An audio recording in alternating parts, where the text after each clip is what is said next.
ভাইয়া, আমাকে 250 গ্রাম মাংস দিবেন? দেখেন ম্যাডাম, আমাদের দোকানে হাফ কেজির নিচে গোছ হয় না, আপনার নিলে হাফ কেজি নিতে হবে। ভাইয়া, আমার ছোট্ট মেয়েটা না আজকে বায়না ধরছে, সেহেরিতে গরুর মাংস দিয়ে ভাত খাবে। দেন না 250 গ্রাম মাংস। দেখেন ম্যাডাম, আপনার মেয়ে বায়না ধরছে না কি করছে সেটা আমার দেখে লাভ নাই। আমাদের এখানে হাফ কেজির নিচে গোছ বিক্রি হয় না, আপনাকে নিলে হাফ কেজি নিতে হইব।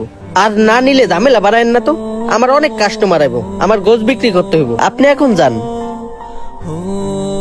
দেন না ভাইয়া 250 গ্রাম মাংস। আমার মেয়ে অনেক আশা নিয়ে বসে আছে যে আজকে মা আসার সময় গরুর মাংস নিয়ে আসবে, আর সেই গরুর মাংস দিয়ে ভাত খেয়ে আমার মেয়েটা রোজা রাখবে। ভাই, 250 গ্রাম মাংস দিলে আপনার কি এমন ক্ষতি হবে? দেখেন আফা, আপনি কিন্তু শুধু শুধু কথা বাড়াইতেছেন। আমি আপনাকে প্রথমেই বলছি যে 250 গ্রাম গরুর গোছ বিক্রি হয় না। কি খবর রিয়াজ ভাই, আমার মাংসটা কি রেডি?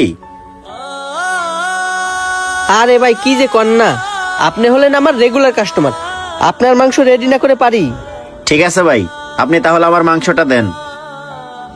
হায় আল্লাহ, তাহলে কি আজকে আমি আমার মেয়েটার মুখে এক টুকরো মাংস তুলে দিতে পারবো না? আচ্ছা ভাই, দিতে আসি। এই আপু, আপনি তো অনেক বেহায়া। আপনার কখন কইছি আপনি জানকা, তারপরও দাঁড়াই রইছেন। কি হয়েছে রিয়াজ ভাই, আপনি ওনার সাথে এভাবে কথা বলতেছেন কেন? আরে ভাই, আর বললেন না, উনি প্রথম থেকে আইসেই 250 গ্রাম গোছ চাই। আচ্ছা আপনি কোন তো, এই জমানায় কি 250 গ্রাম গোছ বিক্রি করা যায়? আর এই কথাটা আমি ওনাকে কতবার বলছি, তারপরও ভাই দেখেন বেহায়ের মতন দাঁড়াই রইছে। হ্যাঁ আপু, উনি তো ঠিকই বলছে। শুধু উনি কেন, এখানকার কেউই আপনার কাছে 250 গ্রাম মাংস বিক্রি করবে না। আপনি হাফ কেজি নেন। ভাইয়া, আমার কাছে হাফ কেজি গোস কেনার টাকা নেই। হাফ কেজি মাংস কেনার টাকা নেই? আপু, আপনি যেই টাকা দিয়ে 250 গ্রাম গরু মাংস নিবেন, সেই টাকা দিয়ে তো ভালো একটা মুরগি পাবেন। আপনি মুরগি নিয়ে যান।